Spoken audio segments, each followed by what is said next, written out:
कभी कभी जिंदगी में जीतने के लिए ताकतवर होना जरूरी नहीं होता।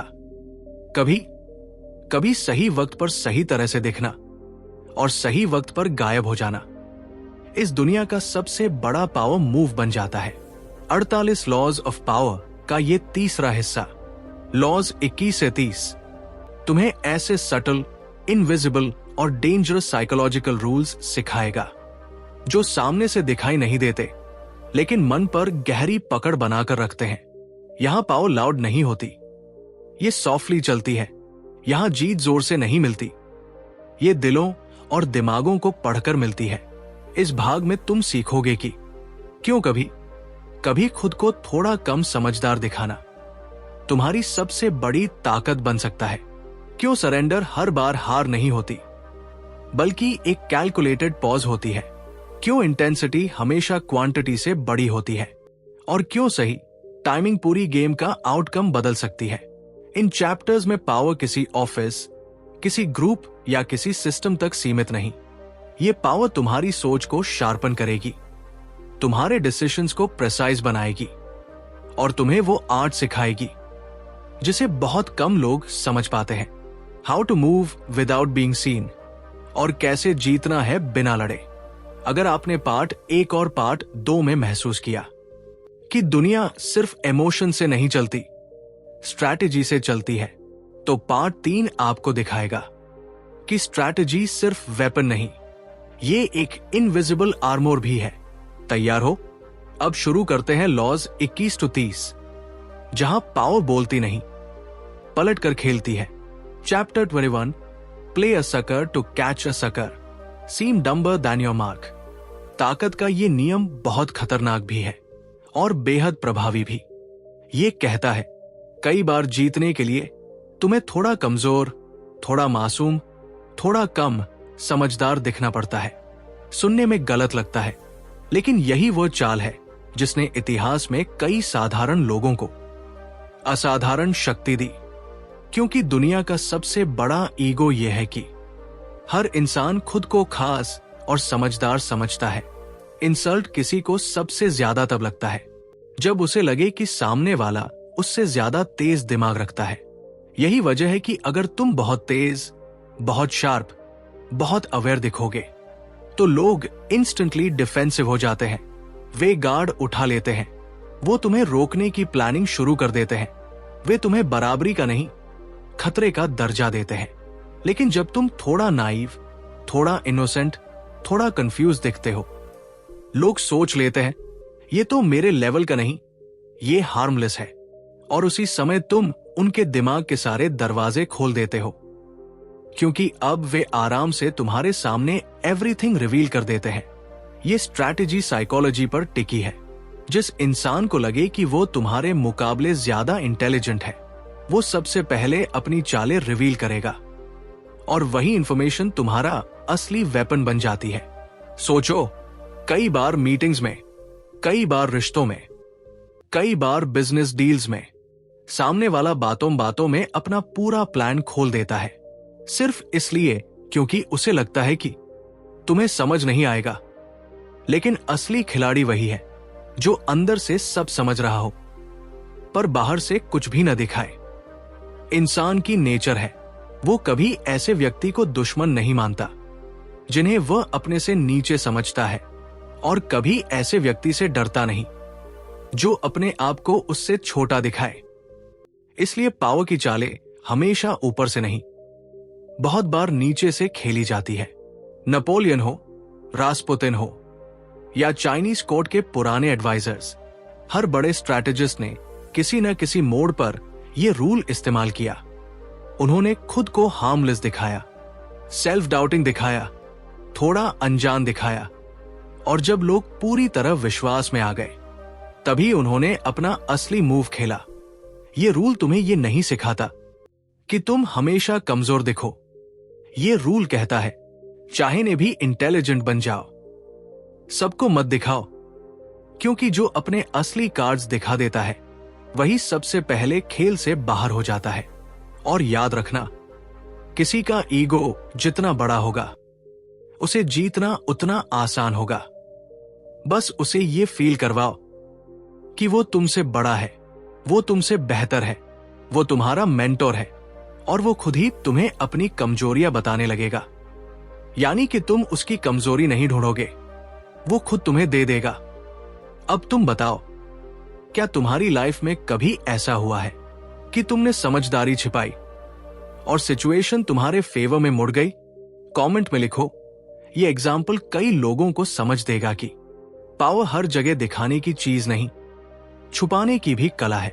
Chapter 22 surrender tactic, turn weakness into power. कभी कभी जीतने का सबसे तेज रास्ता सीधे भिड़ना नहीं होता, कभी कभी जीतने का सबसे गहरा तरीका होता है पीछे हट जाना। ये बात विरोधाभासी लग सकती है, क्योंकि हम बचपन से यही सीखते आए हैं कि लड़ो, भिड़ो, टिके रहो, जिद मत छोड़ो। लेकिन पावर की दुनिया अलग चलती है। यहां हर संघर्ष ताकत से नहीं जीता जाता, कभी कभी संघर्ष समझ से जीता जाता है। सरेंडर एक हार नहीं, ये एक चाल है, एक ऐसा पॉज जो सामने वाले को ये विश्वास दिलाता है कि उसने तुम्हें हरा दिया, जबकि असल में तुमने अपनी चाल बदल ली है। जब तुम किसी बहुत बड़े, बहुत रिसोर्सफुल या बहुत एग्रेसिव व्यक्ति से भिड़ते हो तो सीधी लड़ाई तुम्हारी हार की तरह दिखती है, लेकिन सरेंडर अचानक उन्हें कंफ्यूज कर देता है, क्योंकि एग्रेशन को अपनी दिशा तब मिलती है जब सामने रेजिस्टेंस हो। जब तुम रेजिस्टेंस हटा देते हो, अग्रेसर खाली हवा में मुक्का मारने लगता है। यही साइकोलॉजी इस लॉ की असली ताकत है। जब तुम झुकते हो, लोग सोचते हैं कि तुम टूट गए, लेकिन असल में तुम बस वेटिंग मोड में चले जाते हो, जहां तुम ऑब्जर्व कर रहे हो, सुन रहे हो, सीख रहे हो और सही समय का इंतजार कर रहे हो। सरेंडर तुम्हें 3 चीजें देता है। पहली, टाइम। तुम रिकवरी करते हो, अपनी ताकत वापस जुटाते हो, सही मौके का अंदाज लगाते हो। दूसरी, सेफ्टी। जब तुम झुक जाते हो, एनिमी का ध्यान और हमला तुमसे हट जाता है, वो तुम्हें खतरा नहीं मानता। तीसरी, एक्सेस।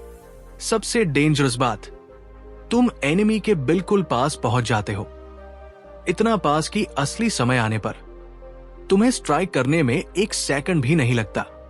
पावरफुल लोग अक्सर सरेंडर को कमजोरी मान लेते हैं, लेकिन बुद्धिमान लोग जानते हैं कि हार मानना कभी कभी जीत की शुरुआत होती है। इतिहास के सबसे चतुर नेताओं, ज़ेन मास्टर्स, चाइनीज जनरल्स और कई महान नेगोशिएटर्स ने संघर्ष के समय 2 बातें समझी। एनर्जी को बचाओ और तूफान गुजरने दो। जब हवा बहुत तेज चलती है तो पेड़ टूट जाते हैं, लेकिन घास नहीं टूटती, क्योंकि वो झुक जाती है। और तूफान के बाद घास खड़ी रहती है। लड़ाई हर बार ताकत से नहीं जीती जाती, कभी कभी लचक से जीती जाती है। अब तुम बताओ, क्या कभी तुम्हें लगा कि पीछे हटना, चुप रहना या झुक जाना लड़ने से ज्यादा समझदारी थी? कमेंट में लिखो, क्योंकि कई लोग इस टैक्ट की असली ताकत तुम्हारी कहानी से समझेंगे। Chapter 23 concentrate your forces. दुनिया में हर महान जीत का एक ही रहस्य है, फैलो मत, फोकस करो। पावर वहां नहीं पैदा होती जहां तुम 100 दिशाओं में ऊर्जा बांटते फिरो। पावर वहां जन्म लेती है जहां तुम अपनी सारी ताकत, सारा ध्यान, सारी रणनीति एक ही बिंदु पर जमा कर देते हो। यह नियम कहता है कि इंसान जब अपनी एनर्जी हर जगह खर्च करता है, थोड़ा इस रिश्ते में, थोड़ा उस काम में, थोड़ा इधर इंप्रेस करने में, थोड़ा उधर दिखाई देने में, तो उसकी शक्ति पन्नों की तरह पतली हो जाती है।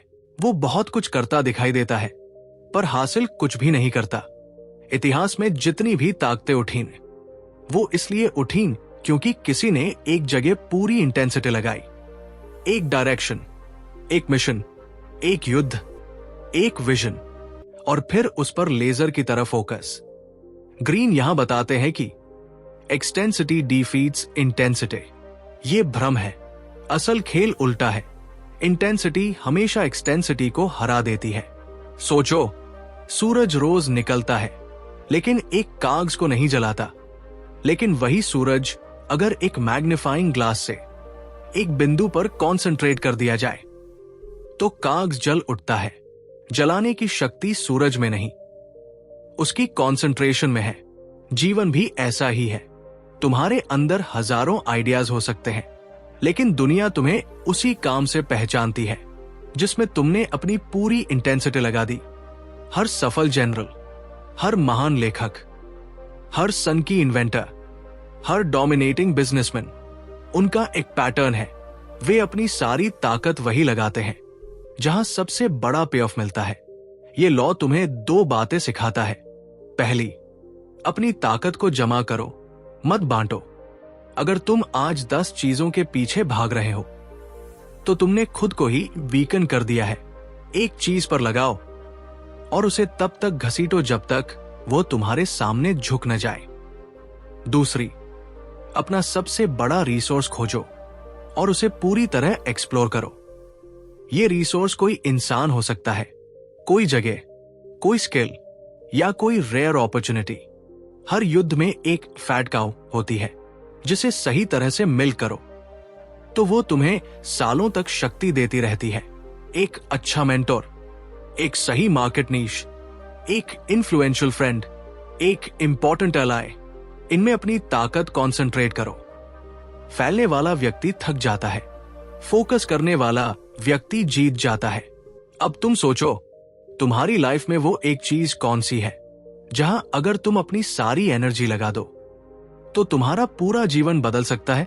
कमेंट में लिखकर बताओ, क्योंकि यही वो सवाल है जो तुम्हारी सिर्फ सोच नहीं, तुम्हारा फ्यूचर भी बदल देगा। Chapter 24, play the perfect courtier.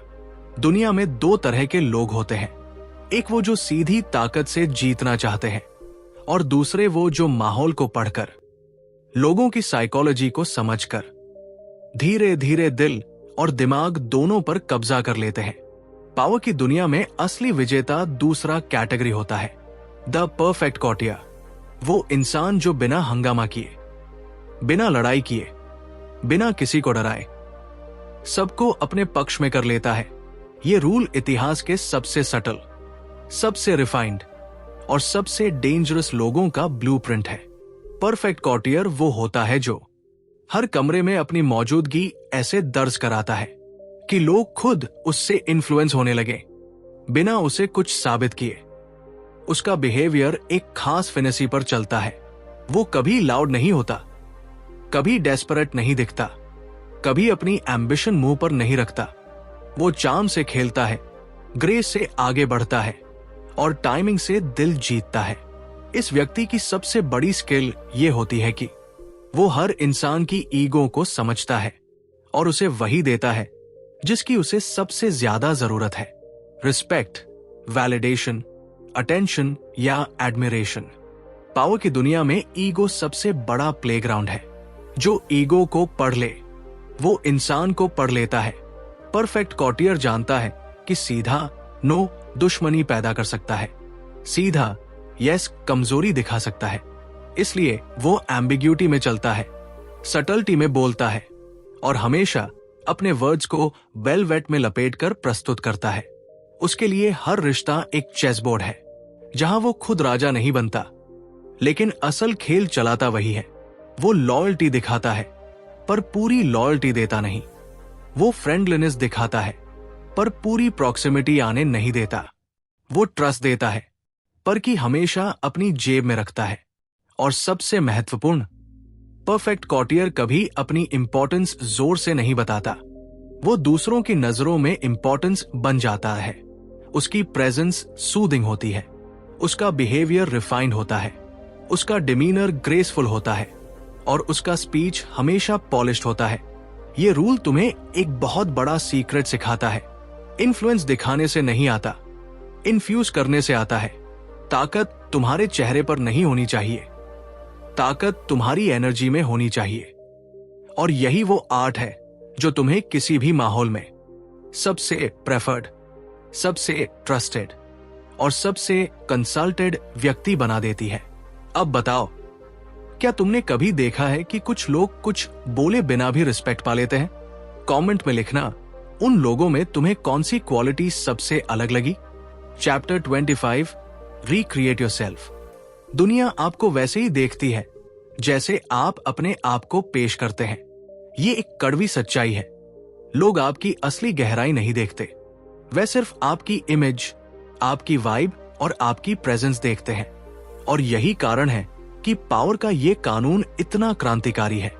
अपने आप को नया बनाओ, अपनी इमेज को खुद स्कल्प करो, अपने कैरेक्टर को डिजाइन करो और दुनिया को वो वर्जन दिखाओ जिसे तुम चाहो। हम सभी बॉर्न होते हैं किसी एक पर्सनैलिटी के साथ, लेकिन पावरफुल लोग रीबॉर्न होते हैं अपनी चॉइस के साथ। वे अपने पुराने सेल्फ को छोड़ने में शर्माते नहीं, बल्कि उसे बदलना अपना अधिकार समझते हैं। इस दुनिया में सबसे डेंजरस लोग वो होते हैं जो अपनी पहचान को फिक्स्ड नहीं मानते। वे हर कुछ सालों में खुद को अपग्रेड कर लेते हैं, जैसे कोई क्राफ्ट्समैन अपनी कला को रिफाइन करता है। ये लोग अपने पास्ट के कैदी नहीं रहते, वे अपने फ्यूचर के निर्माता बन जाते हैं। रिक्रिएट योरसेल्फ का मतलब ये नहीं कि तुम अपनी हिस्ट्री मिटा दो, बल्कि यह है कि तुम अपनी स्टोरी खुद लिखो। अगर लोग तुम्हें कमजोर समझते हैं, एक नया वर्जन बनाओ जो शांत है, शार्प है और अनरीडेबल है। अगर लोग तुम्हें प्रेडिक्टेबल मानते हैं, खुद में मिस्ट्री जोड़ दो। अगर लोग तुम्हें ऑर्डिनरी देखते हैं, एक ऐसा पर्सोना बनाओ जो उनकी इमेजिनेशन पकड़ ले। दुनिया वाइब्रेशनल है, जो खुद को बदल लेता है वही दुनिया को बदलता है। इतिहास में जितने भी महान लोग हुए, उन्होंने सेल्फ ट्रांसफॉर्मेशन का पाथ चुना। नेपोलियन ने खुद को एक छोटे सैनिक से एम्परर के पर्सोना में ढाला। डेविड बोई ने अपनी पर्सनालिटी को बार बार रीडिफाइन किया और हर बार दुनिया उसकी तरफ खिंचती चली गई। स्टीव जॉब्स ने खुद को एक टेक रिबेल से एक स्पिरिचुअल विजनरी में बदल दिया और लोग ये बदलाव देखकर उसकी ओर मैग्नेट की तरह आकर्षित हुए। जब आप जानबूझकर अपना पर्सोना बदलते हो, लोगों को आपके बारे में नई कहानी बनाने पर मजबूर होना पड़ता है, और कहानी वही सबसे पहले जीतती है जिसमें कैरेक्टर सबसे कंपेलिंग हो। सबसे जरूरी बात, खुद को बदलने से पहले ये सोचो कि तुम बनना क्या चाहते हो। पावरफुल, काम, charismatic, mysterious, dangerous, wise, unpredictable, unshakeable. फिर उसी पर्सोना का एक ब्लूप्रिंट बनाओ। उसकी तरह चलो, उसकी तरह बोलो, उसकी तरह डिसीजंस लो, उसकी तरह एनर्जी रखो। धीरे धीरे वो पर्सोना सिर्फ एक्ट नहीं रहेगा, वो तुम्हारा नया रियलिटी बन जाएगा। ये रूल तुम्हें परमिशन देता है कि तुम अपने पास्ट के मिट्टी से निकलकर एक ऐसे वर्जन में ढल सकते हो जो तुम्हें दुनिया के किसी भी लेवल तक ले जा सकता है, क्योंकि अंत में दुनिया उसी को याद रखती है जिसने खुद को ऑर्डिनरी से एक्स्ट्राऑर्डिनरी बनाया हो। अब बताओ, अगर तुम्हें खुद का नया वर्जन बनाना पड़े तो तुम कौन सा पर्सोना चुनोगे? कमेंट में वह एक वर्ड लिखो जो तुम्हारे फ्यूचर सेल्फ को डिफाइन कर सकता है। Chapter 26 keep your hands clean. दुनिया एक चमकीला मंच है और इस मंच पर लोग सिर्फ वही देखते हैं जो रोशनी में दिखता है। वे सच नहीं देखते, वे सिर्फ इमेज देखते हैं, और इसी इमेज को ताकतवर लोग एक ढाल की तरह इस्तेमाल करते हैं। एक ऐसी ढाल जो उन्हें हर गंदगी, हर ब्लेम, हर कंट्रोवर्सी से दूर रखती है। ये कानून कहता है, खुद को हमेशा साफ दिखाओ, गलतियां करवाओ पर दूसरों से, गंदे काम करवाओ पर अपने हाथों से नहीं, क्योंकि दुनिया माफी नहीं देती। गलती जिसे दिखती है, दोष उसी को मिलता है, और पावरफुल लोग ये बात बहुत जल्दी सीख जाते हैं। इतिहास में आप देखोगे, हर महान नेता के पीछे एक ऐसा व्यक्ति था जिसने उनके लिए वो काम किया जो वे खुद अपने नाम पर नहीं लेना चाहते थे। उनके पास ऐसे लोग थे जो फायर एब्जॉर्ब करते थे और वो खुद रोशनी में चमकते रहे। ये नैतिक बात नहीं है, ये साइकोलॉजिकल रियलिटी है। इंसान ब्लेम को चेहरे से जोड़ता है, इंटेंशन से नहीं। जैसे ही आपका नाम किसी गंदगी में शामिल होता है, चाहे आप सही हो या गलत, दुनिया आपकी इमेज पर दाग लगा देती है जो मिटने में सालों लग जाते हैं। इसलिए सही मूव यह है, अपना इमेज हमेशा प्योर, काम और कंट्रोल रखो। दूसरों को वो जिम्मेदारी दो जहां रिस्क ज्यादा है और रिवॉर्ड कम। खुद सिर्फ वो करो जहां रिवॉर्ड ज्यादा है और विजिबिलिटी पॉजिटिव है। ये नियम कहता है, काम सब देखे, ब्लेम कोई नहीं। गलतियां हो पर आपका नाम उनमें ना आए। आपकी रेपुटेशन स्पॉटलेस रहे, क्योंकि रेपुटेशन ही पावर का असली फाउंडेशन है। और ये सिर्फ प्रोफेशनल लेवल पर नहीं, पर्सनल लाइफ में भी सच है। अगर कोई दोस्त या कोलीग गलत कदम उठाता है तो लोग उसे नहीं, उसके सबसे करीब मौजूद व्यक्ति को जज करते हैं, क्योंकि दुनिया अजम्पशन पर चलती है और अजम्पशन कहता है जो उसके पास है वो भी वैसा ही होगा। यही वजह है कि पावरफुल लोग अपनी सर्कल को बहुत केयरफुली चुनते हैं, क्योंकि लोग आपका कैरेक्टर आपकी कंपनी से डिफाइन करते हैं।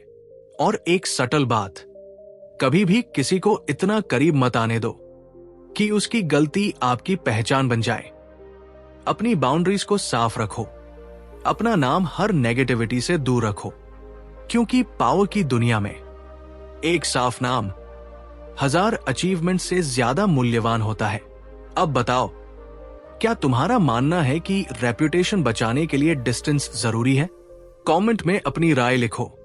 ये चैप्टर असल में समझना हर किसी के बस की बात नहीं। Chapter 27, play on people's need to believe to create a cult like following. हर इंसान, चाहे कितना भी तर्कशक्ति वाला क्यों न हो, अपने भीतर एक खाली जगह लेकर घूमता है। एक ऐसी जगह जो मीनिंग चाहती है, पर्पस चाहती है, डायरेक्शन चाहती है। और यही खालीपन पावर का सबसे बड़ा दरवाजा है। ये कानून कहता है, अगर तुम लोगों को सिर्फ लॉजिक दोगे वे सुनेंगे, लेकिन अगर तुम उन्हें बिलीव दोगे वे तुम्हें फॉलो करेंगे। इंसान फैक्ट से नहीं चलता, इंसान फेथ से चलता है। वो किसी ऐसी चीज पर भरोसा करना चाहता है जो उसकी लाइफ को बड़ा बनाए, जिससे वो खुद को खास महसूस करे, जिससे उसे लगे कि उसके भीतर कुछ एक्स्ट्राऑर्डिनरी है। इसीलिए हर लीडर, हर मूवमेंट, हर एम्पायर एक बिलीफ से शुरू होता है, एक स्टोरी से, एक ऐसे प्रॉमिस से जो एवरेज लाइफ को हेरोइक लगे। कभी गौर किया है, लोग अपने जीवन में क्लैरिटी नहीं खोजते, वे किसी ऐसे इंसान को खोजते हैं जो क्लैरिटी दे सके, जो बोलते वक्त न डगमगाए, जिसके अंदर कन्विक्शन हो, जो फ्यूचर को इतना कॉन्फिडेंटली पेंट करे कि लोगों को लगे, हां, यही रास्ता सही है। यही करिश्मा की असली जड़ है, सर्टेनिटी। जब तुम निश्चित होकर बोलते हो, लोग तुम्हारी अनिश्चितता का बोझ अपने कंधों पर डाल देते हैं। और यहां यह रूल एक गहरी बात सिखाता है, लोग किसी को फॉलो लॉजिक की वजह से नहीं करते, बल्कि क्योंकि वह उन्हें वह महसूस कराता है जो वे खुद अपने बारे में महसूस करना चाहते हैं। तुम अगर उन्हें आइडेंटिटी दोगे, वे तुम्हारे साथ खड़े रहेंगे।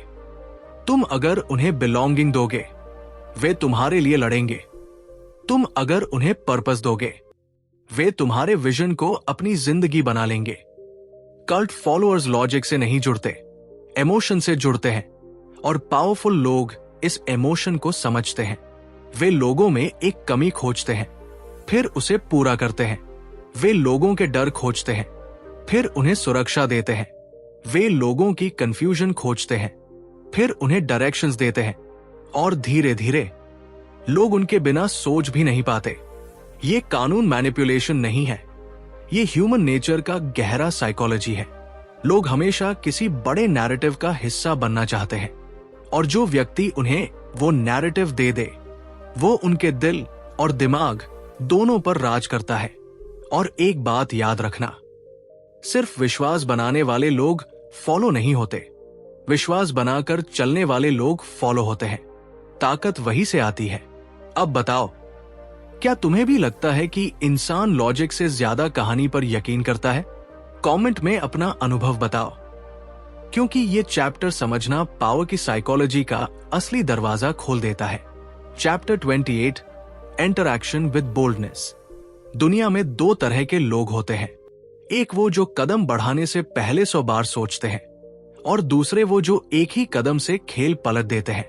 और इतिहास गवाह है, दुनिया हमेशा दूसरे तरह के लोगों को याद रखती है। ये कानून कहता है, किसी भी काम में दाखिल होना हो तो बोल्डनेस के साथ जाओ, क्योंकि साहस वो शक्ति है जो औसत इंसानों को असाधारण बना देती है।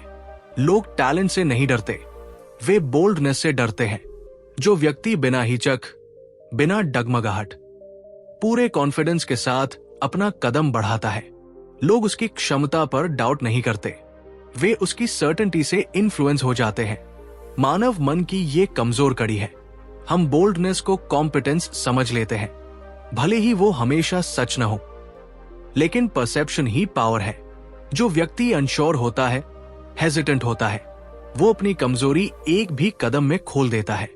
लेकिन जो व्यक्ति ताकत के साथ मूव करता है, वो अपनी कमी भी छुपा लेता है। यही कारण है कि नेपोलियन ने कहा था, साहस 2 तरीकों से जीतता है, खुद को बढ़ाकर दिखाकर और सामने वाले को छोटा महसूस कराकर। बोल्डनेस सिर्फ एक एक्शन नहीं, ये साइकोलॉजिकल वेपन है। ये दूसरों के दिमाग में जगह बनाता है, उन्हें इन्फ्लुएंस करता है और आपको उस जगह पर खड़ा कर देता है जहां से आपकी हर मूव इंपैक्टफुल दिखती है। अब बोल्डनेस का ये मतलब नहीं कि आप बिना सोच के रिस्क ले लो।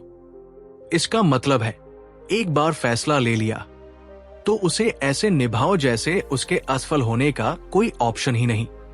जब आप किसी काम को कॉन्फिडेंटली निभाते हो तो यूनिवर्स भी उसी एनर्जी को सपोर्ट करता है। आपका दिमाग तेज चलता है, आपका फोकस बढ़ता है और आपका प्रेजेंस मैग्नेटिक हो जाता है। इसके उलट हेजिटेशन का सिर्फ एक ही परिणाम होता है, लोग आपको सीरियस नहीं लेते, लोग आपकी जगह खुद ले लेते हैं और आप धीरे धीरे भीड़ में खो जाते हो। बोल्डनेस का सबसे बड़ा रहस्य यह है, ये सिर्फ एक्शन में नहीं, एटीट्यूड में भी दिखाई देती है।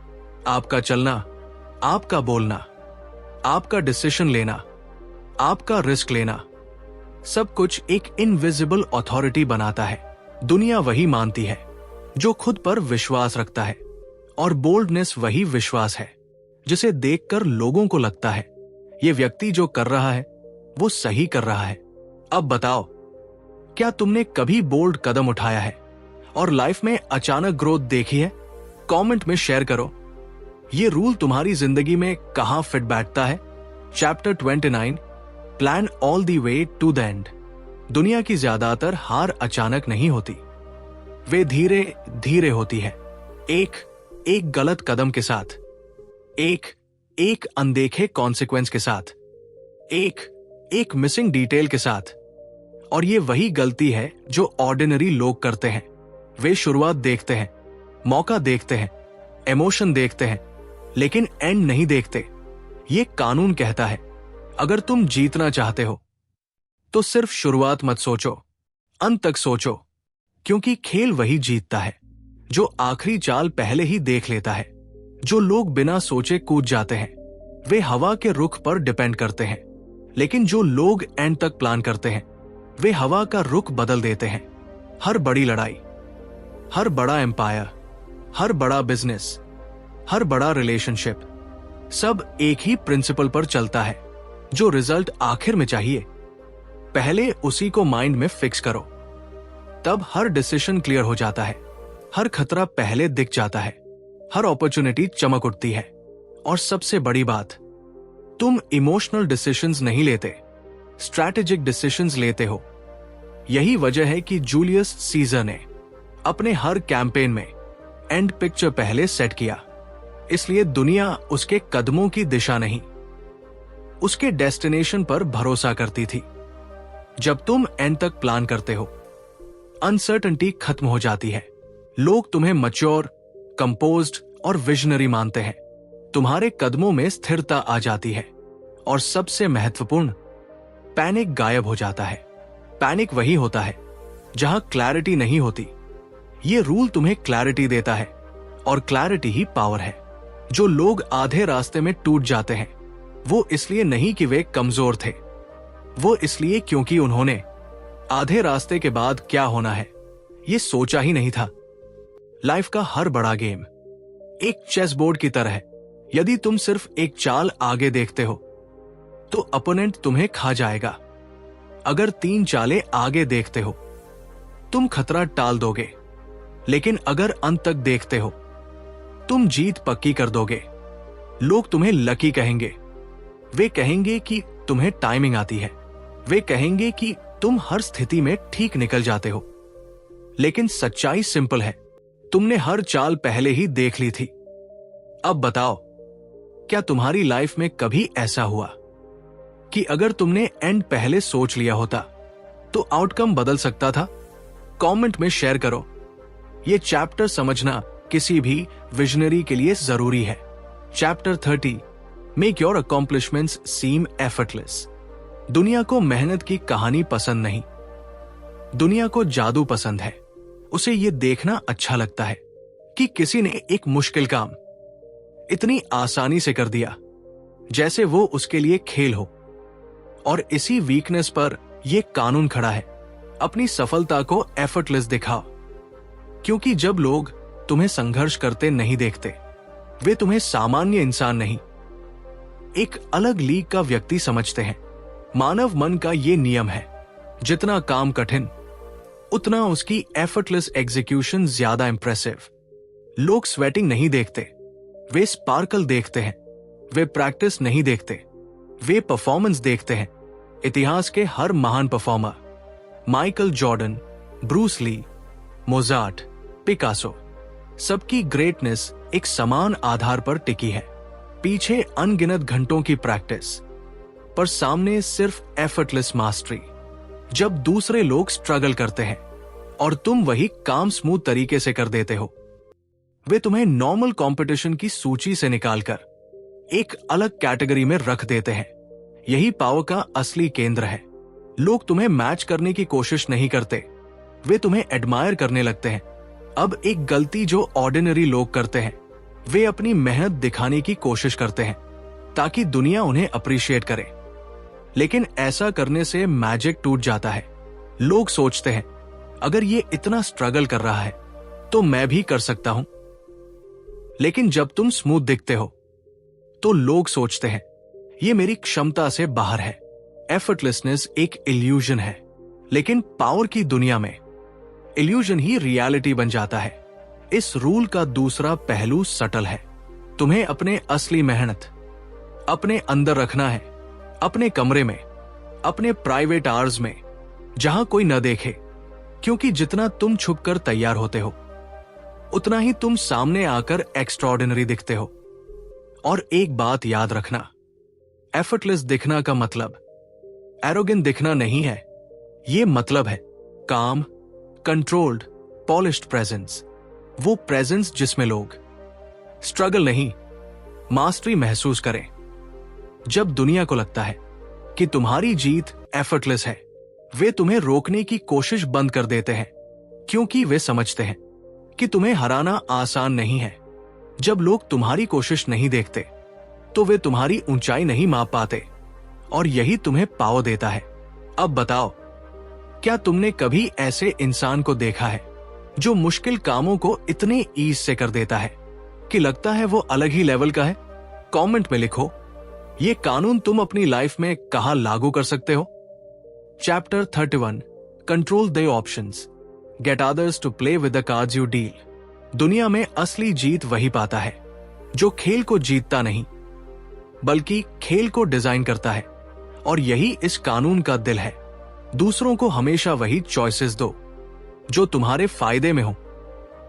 उन्हें ऐसा महसूस होने दो कि वे चुन रहे हैं, पर डायरेक्शन तुम्हारी हो। मानव मन को चॉइस चाहिए। उसे लगता है कि वो अपनी मर्जी से चल रहा है, पर पावर का खिलाड़ी ये जानता है, जब तक ऑप्शंस मेरे हैं, परिणाम भी मेरा है। ये रूल सिखाता है कि तुम्हें बैटलफील्ड नहीं जीतनी, तुम्हें बैटलफील्ड बनानी है। कभी गौर किया है, पेरेंट्स बच्चे से पूछते हैं, आज नीली टी शर्ट पहनोगे या लाल वाली? बच्चा खुश हो जाता है कि उसे चॉइस मिली, लेकिन सच्चाई टी शर्ट पहननी ही है। राजनेता पूछते हैं, आप इस प्लान से सहमत हैं या उससे भी बेहतर प्लान से?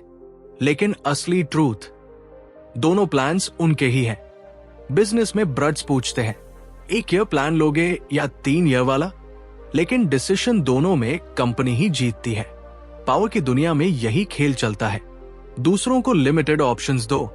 ऑप्शंस ऐसे बनाओ जिनमें हर रास्ता तुम्हारी तरफ आए, और उन्हें ये इल्यूजन दो कि वे अपनी इच्छा से आगे बढ़ रहे हैं।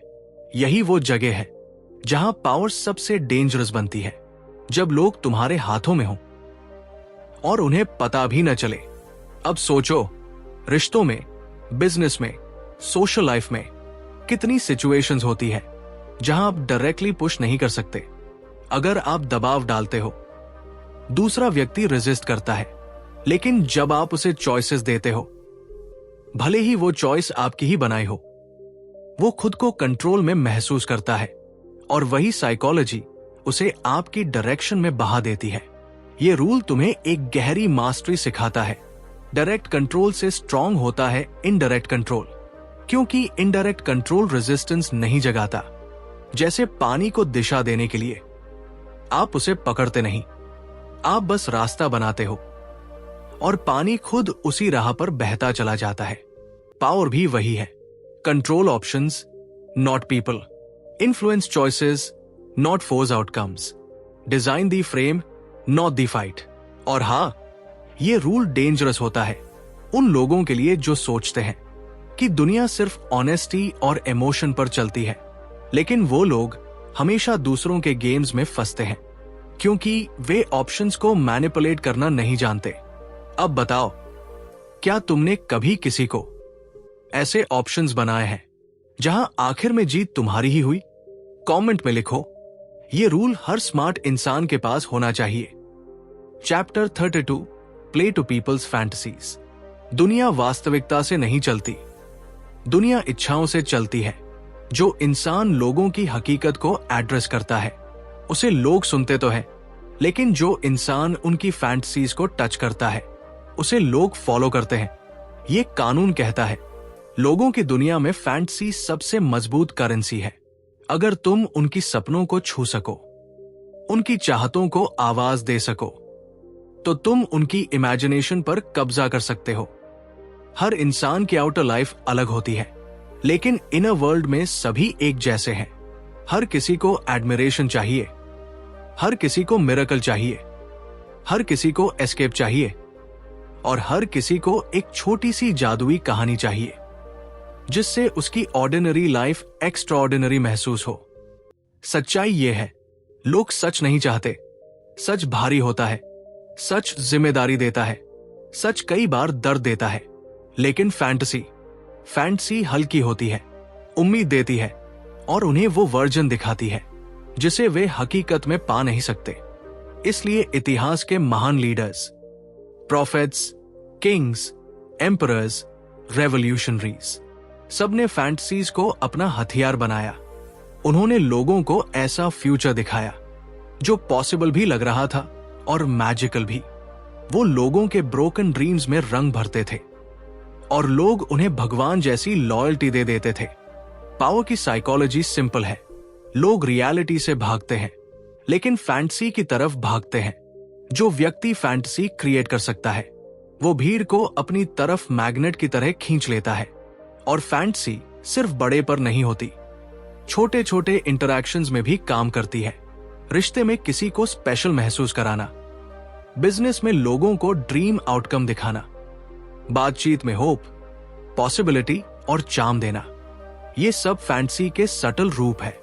लोग इन्हें पसंद करते हैं। वे ऐसे व्यक्ति की तरफ दौड़ते हैं जिसकी एनर्जी में जादू हो, जिसकी बातें इमेजिनेशन जगाए, जिसका प्रेजेंस उन्हें अधिक महसूस कराए। ध्यान रखो, फैंटेसी का मतलब झूठ नहीं होता। ये उस दुनिया का दरवाजा खोलना है जिसे लोग अपने अंदर देखते हैं, लेकिन बाहर उन्हें नहीं मिलता। और जब तुम वह दरवाजा खोल देते हो, तो लोग तुम्हें अपने दिल का स्थान दे देते हैं। लेकिन कॉशन, हर फैंटेसी को केयरफुली यूज करो, क्योंकि फैंटेसी एडिक्शन बन सकती है, और एडिक्टिव चीजें पावर भी देती है और केओस भी ला सकती है। इसलिए इसका इस्तेमाल स्ट्रैटेजी के साथ करो, इंटेंशन के साथ करो। ये लॉ तुम्हें एक बहुत सटल आर्ट सिखाता है। लोगों को वह दो जिसकी वे चाह रखते हैं, और वे तुम्हें वह देंगे जिसकी तुम चाह रखते हो। अब बताओ, क्या तुम्हें लगता है कि लोग अक्सर रियलिटी से ज्यादा फैंटेसी पर ट्रस्ट करते हैं? कमेंट में लिखो, कौन सी फैंटेसी तुम्हें लाइफ में सबसे ज्यादा ड्राइव करती है? कभी कभी ताकत उन हथियारों में नहीं होती जो हम हाथ में लेकर चलते हैं। ताकत उन गेम्स में होती है जो हम चुपचाप दिमाग में खेलते हैं। इन लॉज 21 से 32 ने यही सच दिखाया कि पावर सिर्फ बाहरी दुनिया पर जीत नहीं है, ये भीतर की साइकोलॉजी की मास्टरी है। तुमने सीखा कि किसे मूर्ख दिखाना है, कब सरेंडर करना है, कब बोल्डनेस बनानी है, कब पानी की तरह बहना है, कब डर पैदा करना है, कब इल्यूजन क्रिएट करना है, और कब किसी के सपनों को छूकर उसके दिल में जगह बनानी है। इन लॉज में एक कॉमन धड़कन है जो अपनी एनर्जी, परसेप्शन और प्रेजेंस पर कंट्रोल कर लेता है। दुनिया उसी के रूल्स पर खेलती है। पावर की दुनिया में कोई जल्दी नहीं करता, लेकिन कोई देरी भी नहीं करता। हर कदम कैलकुलेटेड होता है, हर साइलेंस इंटेंशनल, हर अपीयरेंस कंट्रोल्ड, हर इल्यूजन पर्पस ड्रिवन। और अगर तुमने ध्यान से महसूस किया होगा, ये रूल्स किसी ऑफिस, बिजनेस या रिलेशनशिप तक सीमित नहीं है। ये जीवन के हर खेल पर लागू होते हैं, जहां लोग देखने में सरल लगते हैं लेकिन अंदर से पूरी तरह जटिल होते हैं। और अब सवाल सिर्फ इतना है, इन लॉज को पढ़कर तुम क्या करोगे? क्या तुम बस महसूस करके आगे बढ़ जाओगे, या इन्हें अपनी माइंड की स्ट्रैटेजी में उतारकर अपने पूरे वाइब, प्रेजेंस और साइकोलॉजी को नेक्स्ट लेवल पर ले जाओगे? क्योंकि शक्ति वही पाता है जो सुनकर भूलता नहीं, समझकर बदल जाता है। अब तुम्हारी बारी। कमेंट में बताओ, 21 से 32 के बीच कौन सा लॉ तुम्हें सबसे ज्यादा पावरफुल लगा? कौन सा रूल तुम आज से अपनी लाइफ में लागू करोगे? मैं हर कमेंट पढ़ रहा हूं। और हां, अगर तुम्हें यह सीरीज उतनी ही गहरी, सिनेमैटिक और माइंड शार्पनिंग लगी जितना तुमने उम्मीद की थी, तो ऑडियो बुक 177 को सब्सक्राइब जरूर कर लो। पार्ट 4 में मिलेंगे, जहां लॉज और भी ज्यादा डार्क, डीप और साइकोलॉजिकली डेंजरस हो जाएंगे। शुक्रिया for watching. Let's continue mastering the game silently, brilliantly.